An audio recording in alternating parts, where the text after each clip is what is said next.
নতুন বাজেটে প্রধানমন্ত্রীর কার্যালয়ের উন্নয়ন ও পরিচালন ব্যয় হিসেবে 4,600 কোটি টাকা বরাদ্দের প্রস্তাব সংসদে পাশ হয়েছে। জননিরাপত্তা বিভাগের জন্য বরাদ্দ 26,876 কোটি টাকা। এরই মধ্যে অধিবেশনে যোগ দিয়েছেন প্রধানমন্ত্রী শেখ হাসিনা। বেলা 11টায় শুরু হয় আজকের বাজেট অধিবেশন। শুরুতে নির্বাচন কমিশন, পরিকল্পনা বিভাগ, মন্ত্রিপরিষদ সহ নানা বিভাগ ও দপ্তরের জন্য 2024-25 অর্থ বছরের বরাদ্দ প্রস্তাব উপস্থাপন করা হয়। রাষ্ট্রপতির অনুমোদনের জন্য সংসদে এসব প্রস্তাব সর্বসম্মতিক্রমে পাশ হয়।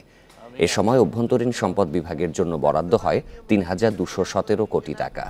শনিবার জাতীয় সংসদে অর্থমন্ত্রী তার বক্তব্যে এবারের বাজেটে কিছু নীতি সংশোধনের প্রস্তাব তুলে ধরেন। পরে সংসদ সদস্যদের কণ্ঠ ভোটে পাশ হয় অর্থ বিল।